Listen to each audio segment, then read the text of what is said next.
have a go and really go hard and don't go halfway, go the full way, do the full story, and don't dream half the dream, dream the whole dream. Love that. From first steps to global scale, Our Fearless Females podcast uncovers candid stories, expert insights and spotlights the women shaping the future of business. from funding and mentorship To mindset and scale these raw conversations deliver the practical tools and powerful inspiration females need to think fearlessly. and go further together. You'll hear today how Karla Way-McPhail runs 16 businesses in regional Queensland. Even the best ideas need backing, and that takes a little Westpac. We're so proud to have Westpac as a sponsor of the Fearless Female podcast. Westpac's not just talking about supporting female entrepreneurs, they've committed $1 billion to actually do it. Getting access to finance early can be tough, and we've heard from so many women about this being a barrier to them chasing their dreams. I'm sure many of you listening can relate to being in that tough spot. And that's why Westpac's here for the women who are taking something from the ground up to the next level. If you've got a business plan and budget projections, Westpac's Startup Business Loan can help you unlock up to $50,000 unsecured. Just search Westpac supporting female founders to learn more. Eligibility, credit criteria, fees and charges, T's and C's apply, general advice only. Joining us today is someone who leads with heart and courage, Karla Way-McPhail. She joins us from Yeppoon in North Queensland. She's a founding partner of The Real Group, a business built on putting people and community first. Over the past 15 years, she's grown her business empire, created a culture of giving back, and led with fearless leadership in both business and philanthropy. Today we'll hear her stories, lessons in putting people first, and what it takes to make bold moves that matter. Welcome, Karla. It's so great to have you here today. Thank you. I'm really excited to be here. It's awesome. Now, we love this question for you because we know you love inspirational quotes. Yes, absolutely. So what is your favourite? Really hard for me. I just cut you off because I like those little one-liners that you've got to throw out there. But my real quote that I really love is really long. So like the podcast is only 20 minutes. So maybe my quote will take up the whole podcast. I'm not really sure. But I just love it so much. And it has depth and breadth because I get sick of the little throwaway ones that everybody uses. I think whatever. And this one I send to my children every week, and I've been doing it for years, and I don't think they open it, but I just know that when I die, it's going to be there for them to read one day. So I can't do it honour unless I read it from my book. Do you mind? Yeah, that's fine. But it's from Coach Carter. It's from the movie, and it's just awesome. And I love it so much. And I love the movie, and I love the whole theme of the movie. But I'm not a movie buff, but I particularly love this one. So I'm going to read it, but I won't do it justice because in the movie it sounds so much more impactful. You know what I mean? We can put a link to the movie bit on the footer of the because chat. In the movie it's a bit moving. When I do it, it might be a bit ho-hum. Just go for it. Our deepest fear is not that we are inadequate. Our deepest fear is that we are powerful beyond measure. It is our light, not our darkness, that most frightens us. Your playing small does not serve the world. There is nothing enlightened about shrinking so that other people won't feel insecure around you. We were all meant to shine like children do. It is not just in some of us, it's in everyone. As we let our own light shine, we unconsciously give other people permission to do the same. As we are all liberated from our own fear, our presence automatically liberates others. That's my favourite. Well, I can say from knowing you for 10 years, that is absolutely true of you. So much so. So I think that, we frighten ourselves by how powerful we are. We focus way too much on the negative side of the world. I miss positivity. I think the world's a great playground. I think we're here to have an awesome time and we should be really, really positive and super have a go.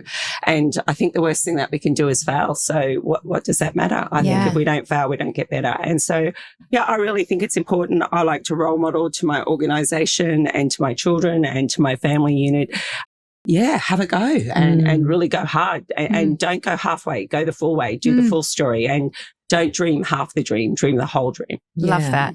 And often so many of us actually need permission for that. So that's why that quote is so impactful and gave me tingles because it doesn't actually matter what stage of business or life you're at. We do need that push to go further. Yeah. And that backing. And I think if like you say, if you're doing it and we're watching you do it, that's so inspirational for us to go, yeah, actually she's aiming so high.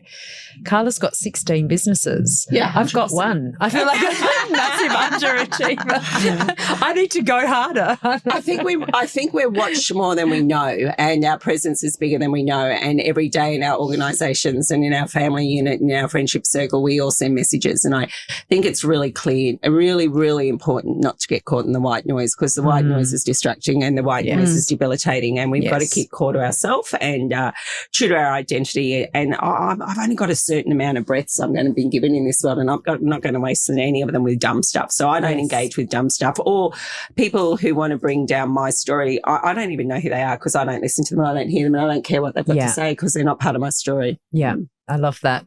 Brilliant. Good. Simplifies a whole lot of things in life. Absolutely. I'm just here to really have a good time. Yeah, that's great. Yeah, I love that. So with 16 businesses, I'm really interested to know, when someone asks you at a party what you do, what's your elevator pitch? How do you wrap all of that into one? So it just cool depends line? on my vibe at the party. Yeah. So my teaching background, my background is actually teaching, and I started my life as a teacher, and I still think that's my favourite job, interestingly. Right. And I've had a lot since then. And I still will work with children over adults any day of the week, because they're so much better than adults. But that's said and done. If I'm at a party where I really like the vibe, I might tell them what I do. But if I'm at a party where I don't really like the vibe, I'll kind of tell them I'm a teacher, because I don't want to have the conversation. Yeah. So it just depends on the vibe. Sometimes if the vibe's good, what do you say? If the vibe's good, I say I'm an accidental business owner, and I am an accidental business owner. And I slid into business because my husband directed us into that space. He was from the coal mining industry, and he came and saw me one day. He was senior in the industry and said, I want to contract in coal. And at the time, I had 3 children under 6. So I was the principal of a huge school, a P-12 school with 690 children and over 200 staff. And I was pretty busy. And my husband said, look, I'm just going to contract myself to the mining industry, and all you've got to do is 1 invoice a month. So I was like, oh, that can't be complicated. Anyway, so now we have the biggest contracting company based in central Queensland, and we supply to the 7 tier 1s, and we're the only contracting company that has that footprint. And I supply to BMA, Glencore, Anglo America, Fitzroy Coal, Kestrel Coal. So we have a really big space, and we really enjoy that. And then I've just grown from that position into lots of other positions. I didn't have a clear plan, but I definitely had an appetite for risk. So I enjoy that side of it. And I'm very structured and strategic in how I organise information and systems. And your positive attitude and mindset that you just shared with us in that quote, did you have that in your early stages? Yes, I've always had it. Okay. Yeah. It's intrinsic to my identity. Yeah. Absolutely. And negative people annoy the life out of me. I actually don't have any negative friends because I don't like them. Yeah. That's why we're friends. Good. I love that. So morning routines. Let's get into the mindset of Karla. How do you start your day? Look, I'm really scared to answer this. Why? Because you might think I'm a little bit woo-woo. No, this is good. We are. Don't worry. We love it. Yeah. Oh, totally. yeah. Yeah, some of those really conservative people that spend all their time on ChatGPT might be scared by me. Look, I really believe in the spiritual energy of the universe, and I think we're guided by a much greater force and that's much bigger and more than us. And I think we're extraordinarily naive to think if we're it. And if we do think we're it, I think, we're not going to reach our full capacity. So I do like to center myself around what the world's going to look like each morning, and I do like to take quiet time. My first thing every morning, my eldest son works in our business. He's always super active. My first activity every morning is between 4:30 and 5. I get a phone call from Kurt. So that always is my starting point. My second, and he wants to talk me through his day. He's a leader in our business and manages 5 of our businesses, and he's an up and coming. So he talks me through what he's doing, and that's always really annoying at 4:30 in the morning. But I play the game because I have to really do that. Then my husband offers me a coffee, which he's done for 32 years. I've never said no. He's asked me every morning if I want one. I've said yes every morning. So that hasn't changed. I just think he's going to stop asking me and do it automatically soon. Not happening. And then my next daughter will give me a call, and she'll just, check in on what's happening for the day. And then my middle child, he doesn't really surface till around 9 or 10. So he's not in the morning routine. I'm 4 hours in before Jack shows up. And then I have my own quiet time. Like, I sit in my space. So I'm a bath person. I love having baths. I love the energy of water. water clears my thinking. So I'm really particular about baths. That's the only thing I'm particular about. There's nothing else I'm actually particular about. Maybe wine. And so I have a bath in the morning and a bath at night every day, which people find really weird. And when I travel, I organise my life around baths because that centres me. But I have a ritual, I have magnesium and I have oil and I have all those things and I love it. And then from there, I have my 4 burning bowls that are my own little thing that I do. And I do it every single day. What's the 4 burning bowls? So I just put in one bowl, I'll write on little sticky notes quickly, everything I'm grateful for. And every day there'll be core things in that are the same and core things in that change. So I'm really focused on gratitude and making sure we don't underestimate what we've got and don't underestimate how great our lives are. Yeah. And then I will look at where I'm going. I will reaffirm my picture every day of where I'm going to be in 2 years, 5 years, 10 years. So I do not lose sight of that vision and don't go to the small stuff. So I do that every day. Where am I going and what does that look like? And that does change. What I need help with, so what I'm struggling with, so I really can focus on, then I'll write and document what I need help with, where am I struggling and what do I need help with and how can I change that? So I do look really closely at what I need guidance with and where I need to go. And then the last thing I always do is what do I surrender to the universe, like just what's bigger, better and more than me and I've got no hope on, so somebody else has got to take that one over. Yeah, I love that. It's fantastic. That's my every morning. Wow. And so, and all up, how long is that taking you? I get up at 4:35 and I'm normally at work anywhere between 7:30 and 9, depending on, I'll drop into other places and spaces on my way to work. So we have coffee shops and machinery and equipment shops, depots and logistics depots. And then I have a barge working across water. And then I also have a hairdressing and beauty salon.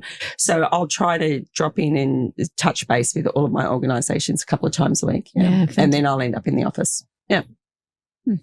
Brilliant. I mean, so many moving parts with 16 businesses. I can see that to have this clear, positive mindset would be the only way on a daily level you could manage so much information and so many people, and that's an inordinate amount of information and moving parts to manage every day. So I think it's really important. A brilliant mindset. Just from my point of view, whilst I have a large number of businesses, the business formula is simple. It is people. Yes. There's nothing else. So I don't actually know how to drive a barge and I've never caught a fish in my life. And you actually don't want me driving for a logistics company because you will not get your parcel because I will not get there and it will not be there on time.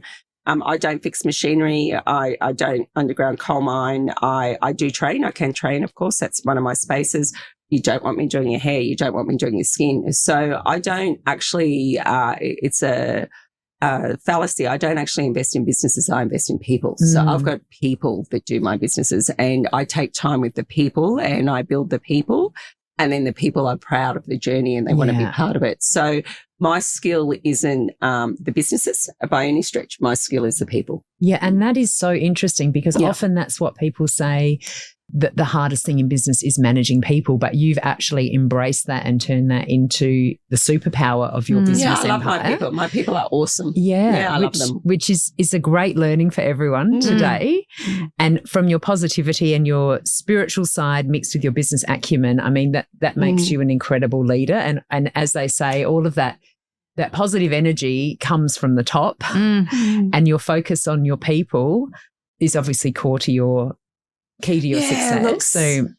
Some days I'm really hard work. I do micromanage, I'm not, and some days I'm not Miss Positivity. So those days I absolutely 100% step out. So I know when I'm not on the playing field and I know not to go into the playing field when I'm not in the right space.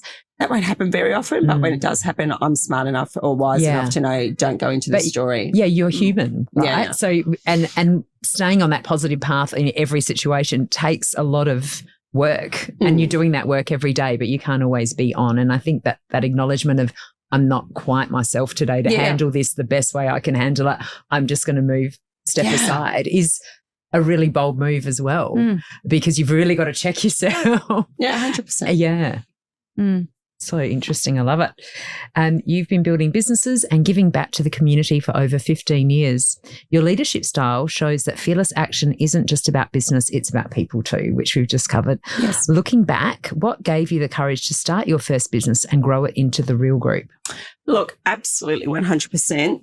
I had no courage at all. It was just a request of my husband's, and I am actually the accidental business person. I really am. And I went into it by default, and then I got into and did a lot of work on understanding businesses, managing myself, leading businesses, business structure, managing organizations. And yeah, I really enjoyed it. And then it grew from there. So I've sort of skidded through it a little bit. I didn't become strategic about it until probably later in life, in the, 4 or 5 years after. I watch young girls working in business, writing business plans and doing all the objectives and doing all the goals and monitoring. I just say, just relax. Yeah. Go to your customer, go to who you're trying to make happy, tell them, find out what they want and just do that and do it well. Don't worry about all of the other stuff that sits behind you, because you get so lost in it, you forget that you're serving a customer, and the customer is what matters. And the people that are serving the customers are you. They're me. They represent me. So I really want my staff to be in every situation that they're in, not because I'm always right, but because I own the businesses and I have a direction around the businesses. What would Karla do in this situation? And I want them to know what that looks like. And so if I'm communicating with them well and I'm leading with them well, they can make decisions in my absence, and I know they're going to make great decisions, not because they're my decisions, but because they will structure their thinking around how I think. Yeah. Yeah. So you've empowered them. Yeah. And they're great at it. Yeah. And some of them are really different to me, but still do this awesome job because they understand what the customer wants. So your guardrails essentially are your values and your culture that guides. 100%. Yeah, which is amazing. And I think that is definitely your superpower. I want people to love coming to work. And if they love coming to work and they love working with you, not for you, and there's a big difference between with you and for you, and they want the business to be successful, you can't ask for more. I can teach a monkey to do any tricks, but loyalty and ethics and integrity and morality are a whole pile of, is another different story, and you can't pay for that. So people bring that to you and then you can mold that to your business. Yeah, that's brilliant. Yeah. Well, I love this next question. Oh, gosh, you're scaring me. So if you were to think about your most defining fearless moment, whether it's in philanthropy or business, what would that be for you? So 100%, I've had heaps and where I've gone, I don't know if this is my story, and this is a bit frightening. Probably the most derailing was, and I'm actually going to get the date wrong, so it's going to be 5 or 4 years ago. My husband and I work really, really, really closely together, and we work side by side, and we have done that for 17 or so years. And he had a massive heart attack about 5 years ago. And I was like, and at first, the first kind of phone call was, and he was young, he was a baby, he's a baby, he's in his early 50s, and our world is just starting, we're just finding our space, And I recall him having the heart attack, and I have this great friend, Dr. Deborah Garcia, and she's actually a cardiologist, interestingly, and he had his heart attack in an isolated area, in a community, in a mining town, and as a result of that, he couldn't get to medical services at all. And he had what's called a widowmaker. And I'm like, I think it's related to Forex, but anyway, we won't let Forex know that. And that's said and done. What actually happened was he got to Emerald Hospital by the wing of a prayer. There was a whole pile of interactions that happened between that where he thought he had heartburn. My brother was there. Long story short, I could tell the story for hours. And anyway, he got to Emerald Hospital, and then Emerald Hospital didn't have the capacity. He was in mid-flight heart attack, didn't have the capacity to stent him there and then, because they don't have that. So they can't move him. He's in a heart attack, and there's a whole lot of stuff happening. And my brother's with him, and I rang my girlfriend, Dr. Garcia, and she said, this isn't complicated, Karla. You either airlift him out of Emerald Hospital or he's going to die today. And I went, this isn't complicated. That's my decision. And I was like, really? And she said, you need to give me authority to move him. And I said, you've got my authority. And she said to me, do you have power of attorney? I said, absolutely, 100%. I said, I've got that document. She said, you need to send it to me. Otherwise, I'm not going to move him. So long story short, they got him in a helicopter, but he did have his heart attack for over 9 hours.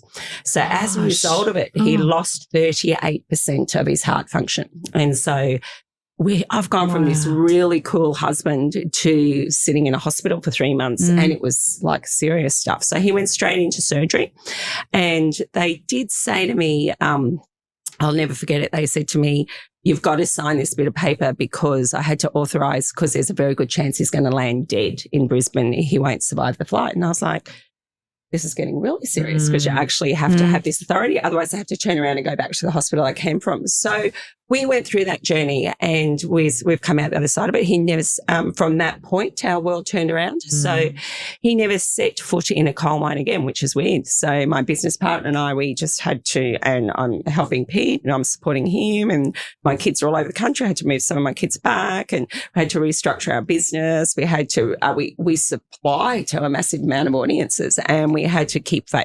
We had to make sure they could still keep faith in our organisation to supply what we needed to do, and that we were going to meet the needs of the business. And so we had to bring in experts and do all different sorts of things through a restructure. So that was really, whilst it was challenging and enjoyable, because I like the challenge, and we definitely did really well through the process, what it did do is go, hey, I'm not going to live forever. Yeah. And I just need to make sure what I'm doing is what I really want to be doing. Yes. And what I'm doing is where I really want to be going.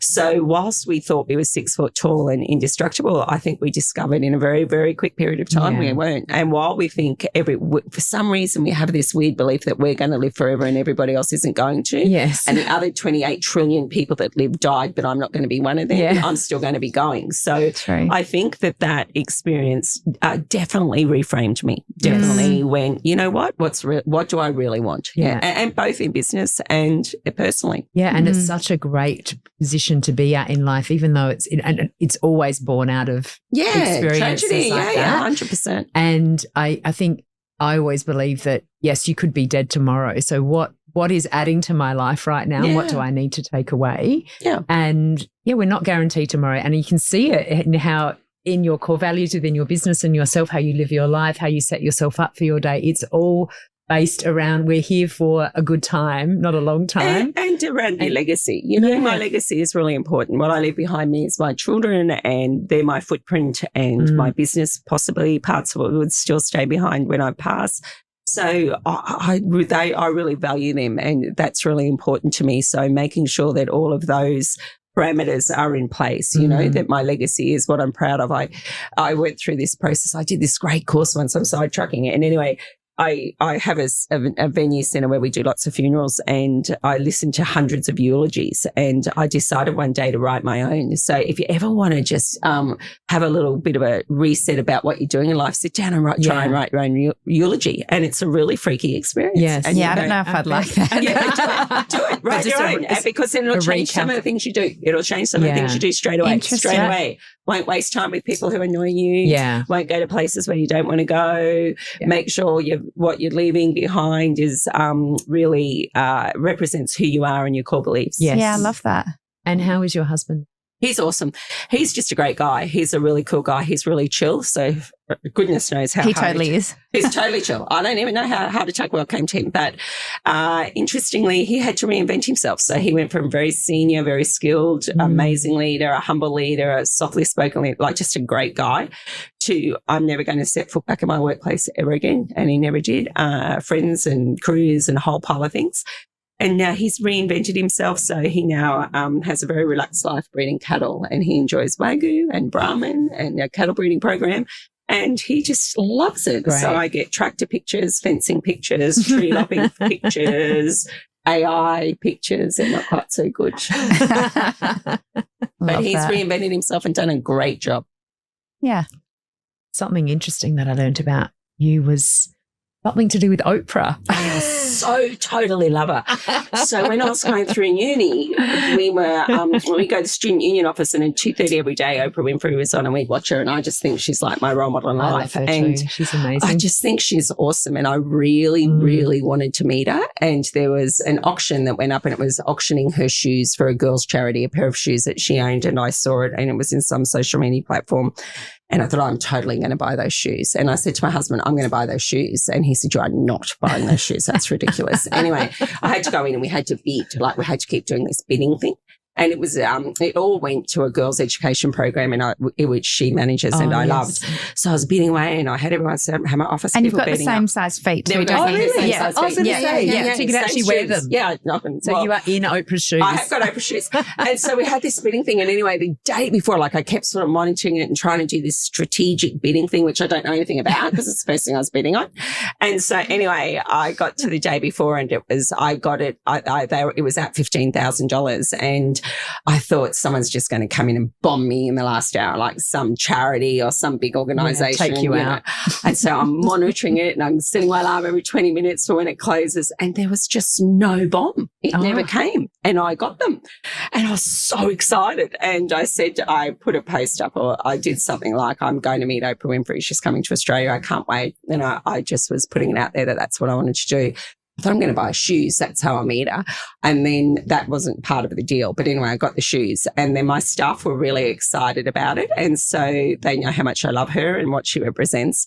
And I'd said, I just really want to meet her. And so unbeknownst to me, they did a little campaign of writing to Oprah and Oprah's office and her admin team and saying, this is our boss and this is who she is. And we really wanted to meet you. And and they did this campaign of letter writing, a massive letter writing campaign. I've actually got copies of all the letters. They're really quite cool. How amazing. And then in the end, they did contact us and reach out and I did get the opportunity to meet her. We went to before the show and then I found out how I was going to meet her because of what my staff had done and I didn't know what they'd done. And then I found out what they'd done. So then I had to take them all with me. So I took 30 of them. I took 30 of them to Brisbane and we all went and we saw her I said, I just can't meet you by myself because they've all got to come, you know. And so they did. They all came and we all went and met her before the show. And then I got to go up on the stage and met her. It was a private show, like the small show. And I wore her shoes when I met her and I got lots of photos with that. And then when she did her show, she put me up on the big screen and talked about me and did whole bits of things in her show. So I think a really bad photo of me on this big screen. I was like, what the story? Surely you could have got a glamour shot, but that doesn't matter. So yeah, no, it was great. I met her and I really enjoyed meeting her. Yeah, she's awesome. That is a brilliant story. Do you know what I love about that story about Oprah is that speaks volumes to me about the loyalty you've engendered in your team and how they work for you as much as you work for them. Like I feel like there's a really reciprocal relationship there, which I think you just don't see that within the employee-employer relationship that often. So I love that. And I love the way you embrace them and you're part of that regional community. Yes. And something else that came to mind before, because we're just chatting to the podcast studio team here in Sydney before you walked in, and we're talking about how, you know, in a busy city you can't drive anywhere. So you've got this great opportunity. You can duck into all of your different businesses and you can be totally integrated into their day-to-day operations. And I think that's the superpower of being in a regional community of Yeppoon. Like you're really, you live there, you work there, you're seeing these people and you can drive everywhere in like 2 seconds flat. Yeah, if it starts at 9 o'clock, we leave at 9 o'clock. I just don't know how you live. How great is that for anyone in a big city? I'd be traumatized if I lost 2 hours of my day in traffic and I'd have lost my license a lot of times. And I do emails and things on my phone while I'm bored in the car because I get so bored. Yeah. Like, I'd end up in jail if I lived in the city. No, that's true. Well, actually, I know that you know the local police. Definitely. So that I'm not really well known for my driving. That's not one of my skills. That's not on my list. So let's go back to that whole Yeppoon piece, and you're headquartered in a regional town, which is just awesome. What has been the boldest decision you've made as a CEO to support both employees and the broader community? So, because I know that's something that you do a lot of. So you have to choose one of those decisions you've made, but what's something that stands out? I definitely was building an RTO and they're a really big training organisation. I think we have the largest training organisation north of Brisbane and I really enjoy it. And it's face-to-face delivery and it's fantastic. A lot of people told me that it would not work and not to build it in Yeppoon. It was too isolated and I won't get that. I didn't have the infrastructure. Yeppoon is really a tourist community and a retirement village and a relaxation centre, and I think between myself and some other people, we've really changed it to a business hub. And so build it and they will come. And now we have a really big business platform in Yeppoon, and it's great and it complements the community. Outside building it there and getting lots of advice, I did go against every bit of advice given to me around that, and I am still really comfortable with it. The second thing was probably investing and deciding to frame the business around a charity. So whilst we had a lot of businesses and did an enormous amount of charity work and was sponsoring a lot of people and organisations and individuals and groups, it was quite sporadic and it was hit and miss, and there wasn't really a structure around that. So we did then umbrella the whole organisation with the Real Group as a charity. And so we have a board, and we did a lot of work. I did a lot of work around the frame of the charity. And what the charity looks like is there's all these charters that you should follow, but I rewrote my own and submitted it and got it approved. And so ours is just to help disadvantaged people in society, and that's it. So we can make decisions around registering cars for people, insuring people, doing driving lessons for disadvantaged youth, giving domestic violence women homes, helping homeless people. We home lots of homeless people. I got some funny homeless people stories. If you got, I know you do. funny homeless people stories. So we work with Transition to Success. So we have a great program where we work with people who have been in their institutions in prisons for a number of years, and we re-enter them back into the workforce. We have a great program where we work with children that have been expelled from every school in Queensland, and they come to our organisation and stay there. So the charity gives our businesses soul, and so everybody that's part of the organisation knows what, and it's not really a charity. To me, it's the core and the heart and the hub of our business, and everybody contributes to that in some way, shape or form, and they're really proud of it. So they know we're taking people off the streets, or they know we're putting people in jobs, or they know that we're re-educating people, and they like to be part of that story because it increases their value and their worth. So the charity is awesome as well. Hard work, but awesome. That's brilliant. I think we're like to the mic drop moment with Karla, don't you think? I was going to ask, I thought I was going to answer the imposter syndrome question for you. Does that even exist for you? That's what that's what I was going to say. She's going to say no, so we just I think we can totally. I think that's white noise. I think we create too much story around that. And I think we've just covered so much. So much. This has been brilliant. Yeah. Okay, great. Absolutely brilliant. So as we wrap up, we want to leave the audience with a couple of fearless questions from you. So I'm going to ask you about a mic drop moment. Is there something powerful, funny, unfiltered? Can I swear? Yeah, you can. I'm just joking. What do you want to leave with us? Like, what's that mic drop moment for Karla? I just think I watch women and I think just don't get lost in the story. Like, be who you want to be, go where you want to go, shape yourself what that looks like. It doesn't have to, it's not business. It could be family, it could be community, it could be writing, it could be art. And it's the same for men. I don't think anything's gender specific. And I think we create our own war zones. Like, they're not there. If you're doing it, you're doing it well. It's just great. Like, have a go. Don't listen to people who tell you you can't do something, because they're only telling you because they're not doing it. And who are they to give you advice? Like, I just look at them and go, what for? Who are you? And what is that story? So I just, I think don't be framed by society. Be framed what is your spiritual core purpose and identity. And it may not be business. I struggle with business because big businesses can be seen to be, these people that rip out of society and do these sorts of things. Whereas I have a real platform that we can use business for good, and we can, businesses are organisations that can lead change, and leaders in business can lead change because of their footprint. So I think we get a lot of bad press, but it doesn't have to be business. Just do what you want to do and go hard. And the worst thing you can do is fail. Yeah. And who cares? Yeah. I think of the 10,000 decisions you make, I make a day, maybe I make 100,000. I don't know, dear. 20,000 of them are wrong, and I don't care, because that's a pretty good average. Yeah. That means I'm getting 80% right. I'm happy with that. Yeah, and you're getting a hell of a lot done in the day. Yeah. So. No, I've got a lot of people that make sure they tell me when they're wrong too. I like people to be brutally honest with me. I do not like yes people around me. I cannot stand yes people. They annoy the life out of me. Just saying, Yeah. Note, if you're applying for a job at the Real Group, don't be a yes person. My husband's standard line to me often is, "Are you really wearing that today?" And I said, "Are you really thinking your opinion is valued?"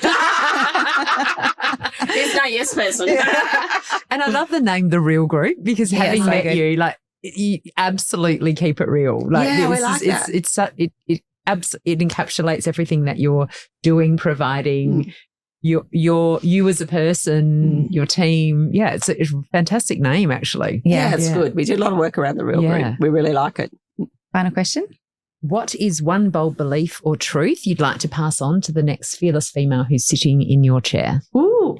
I know this is a good one. If it was my daughter sitting in my chair, I'm going to tell her to get out of it because she's way too old. I would, if to anyone, I think if I had a one-liner that was really important, I'd say if you think you can or you think you can't, you're right. Yeah. I think that's right. Yeah. If you think you can't do it, you won't do it. If you think you can, doesn't matter what it is, you will. Yeah. I don't think there's anything that stops us. I think it's just about the power of the mind. Yes. And we are much greater power. We are much more powerful than we realize. We limit ourselves. So, yeah, I think your belief system defines who you are. Yeah.